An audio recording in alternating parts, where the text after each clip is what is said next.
we finally arrived in Galapagos Islands, and now we're waiting for our luggage. And this is the weirdest luggage handling thing, baggage claim I've ever seen. So, yeah. We've seen one of our bags, but not the other. But we're here!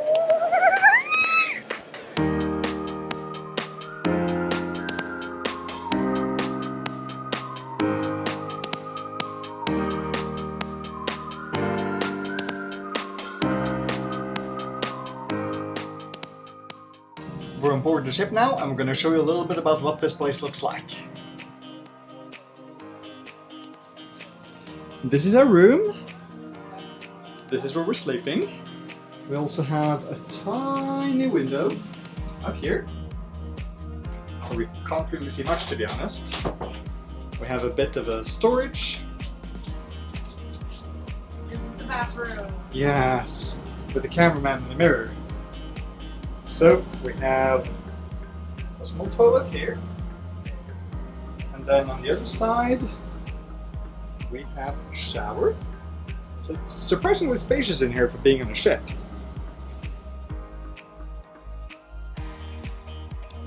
And every day when we wake up, we look at this little fella. He's so awesome. He's so cute. Let's head up now. So this is the kind of common area where we gather in the morning and evenings to get briefs and prepare to go out on different trips. This is the dining area. We have a bar here. And there we have Juan. He makes excellent drinks. Hola! Hola. And this is where we're eating. The food on board here is lovely. And outside we have a beautiful view. Now let's head out. This is the back of the ship. Here we have all of our diving gear and everything we need to go out. There are 2 dinghies that take us to shore every day. We have both a wet and a dry landing. So when there's a wet landing, we stop on the beaches and then we have to jump in the water and walk the last few meters. There are also some passenger cabins up here on the upper deck. It's quite similar to ours.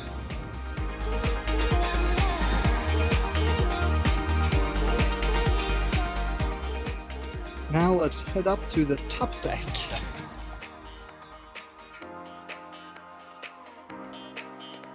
And here we can relax in the sun.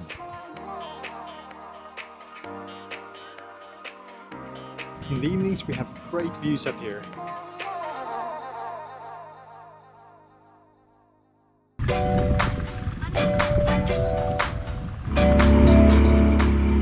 Just hours after embarking on the ship, and we're already off to our first excursion.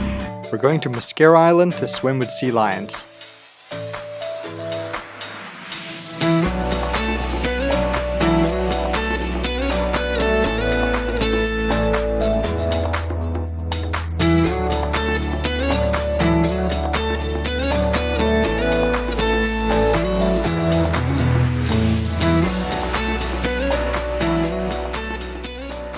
These animals are just amazing.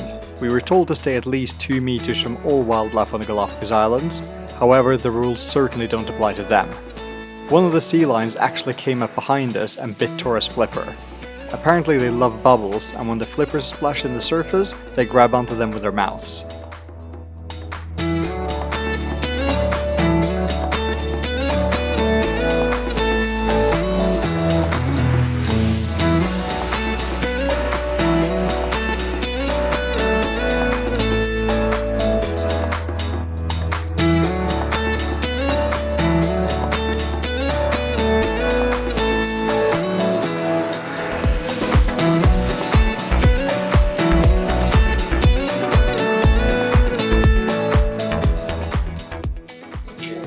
We're having welcome drinks now and saying hello to the crew.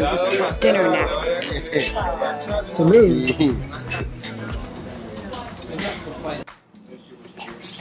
First meal now on board the ship. How does it taste, Tora? Quite good.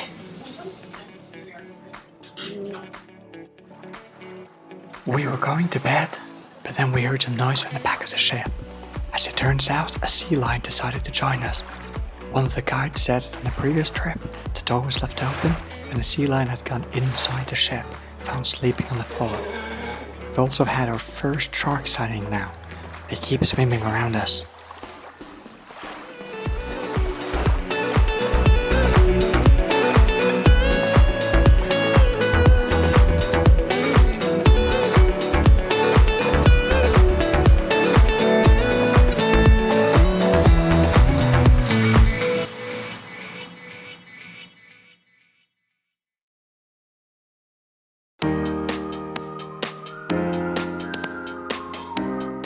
Another day, another adventure.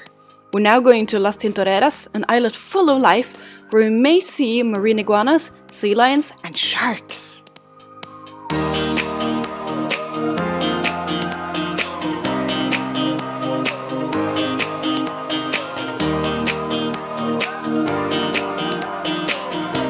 The marine iguanas are actually nesting here. It looks a lot like the location of the incredible cliffs from Planet Earth 2, although that was on a different island. If you haven't seen that, add it to your to-do list. It's described as possibly the most exhilarating nature clip ever filmed. To our surprise, a sea turtle also decided to show up. Sharks, sea turtles, and marine iguanas, sea lions, lava lizards, and several birds, all seen within a few minutes of one another. What a spectacular place this is. And to finish it all off, penguins! Yes, penguins live here, and they're the only penguins in the world north of the equator.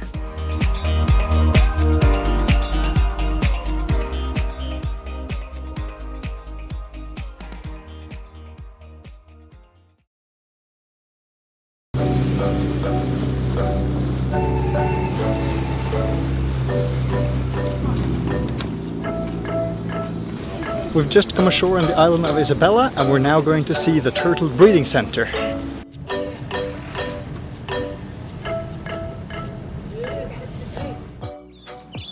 Although the wildlife in the Galapagos is left as untouched as possible, there's unfortunately no denying that humanity has had its impact here.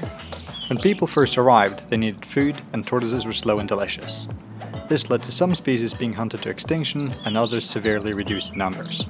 Therefore, the breeding centre is trying to undo the disruption caused by humans and bring the population of tortoises back to its natural state.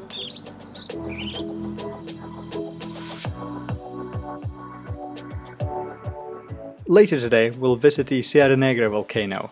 A few years ago it erupted, and the flow of lava threatened these slow-going animals. Helicopters were sent out to rescue those that were in the wild and threatened, and some were so close to the lava flow that their shells started melting. Miraculously they survived, but still today the marks can be seen on their shells.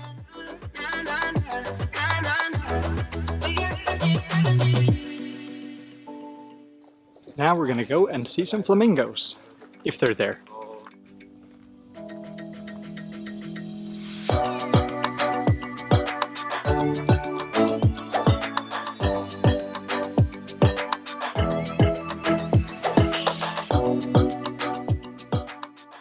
The flamingos get their pink color from their food, specifically the algae and crustaceans they eat. The food isn't actually pink, but once it gets eaten, the pigment dissolves and changes color, and that gets deposited in the flamingo's feathers.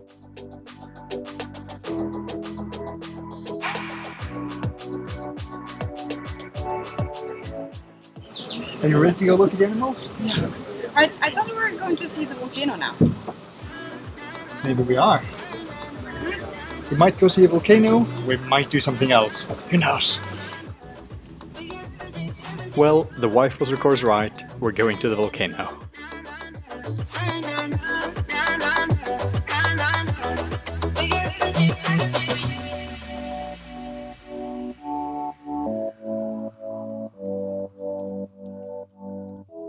It started raining, but we made it to the crater of the volcano. It's a massive crater, or caldera as it's called, measuring 9 by 7 kilometers.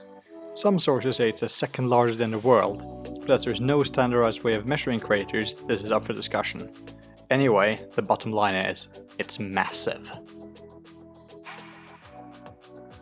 Before going back to the ship, we made a stop at the beach to have a cold beer and enjoy the view. The beach is filled with marine iguanas and sallow lightfoot crabs. Right at the beginning of the trip, we were so excited to see a marine iguana.